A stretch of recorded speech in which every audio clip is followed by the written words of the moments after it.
السلام علیکم دوستو کیسے ہیں آپ سب؟ میں آج آپ کو اونٹنی کا واقعہ سناؤں گی۔ دوستو یہ واقعہ حضرت صالح علیہ السلام سے منسوب ہے۔ یہ واقعہ ایک عظیم معجزے پر ہے۔ ایک اونٹنی جو پہاڑ سے نکلی، اللہ کی طرف سے ایک نشانی، مگر بدقسمتی سے ایک نافرمان قوم نے اسے مار دیا۔ یہ واقعہ حضرت صالح علیہ السلام اور قوم سمود کا ہے۔ قوم سمود قوم عاد کے بعد آتی ہے۔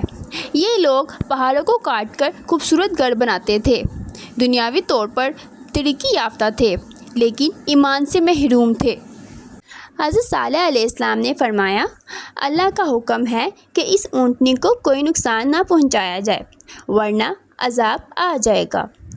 قوم نے ضد میں آ کر مشورہ کیا۔ دو شخص اٹھے اور اس اونٹنی کو بے گناہ قتل کر دیا۔ حضرت صالح علیہ السلام نے خبردار کیا، تم نے اللہ کی نشانی کو قتل کیا، اب 3 دن بعد عذاب آئے گا۔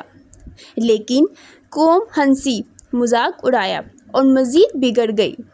تیسرے دن زمین ہلنے لگی، آسمان سے ایک زوردار چیخ آئی، پوری قوم ختم ہو گئی۔ سب اپنے گھروں میں منہ کے بل گر پڑے، جیسے وہ کبھی یہاں رہے ہی نہ تھے۔ اللہ نے حضرت صالح علیہ السلام اور ایمان والوں کو بچا لیا۔ یہ اونٹنی صرف ایک جانور نہیں تھی، یہ اللہ کی نشانی تھی، اور جب نشانی کو جھٹلایا جائے تو عذاب نازل ہوا۔ اگر اللہ کی نشانی کو جھٹلایا جائے تو دنیاوی طاقت بھی تباہی سے نہیں بچا سکتی۔ دوستو اس کہانی سے ہمیں یہ سبق ملا، اللہ کی نشانیوں کا انکار اور تکبر تباہی کا باعث بنتا ہے۔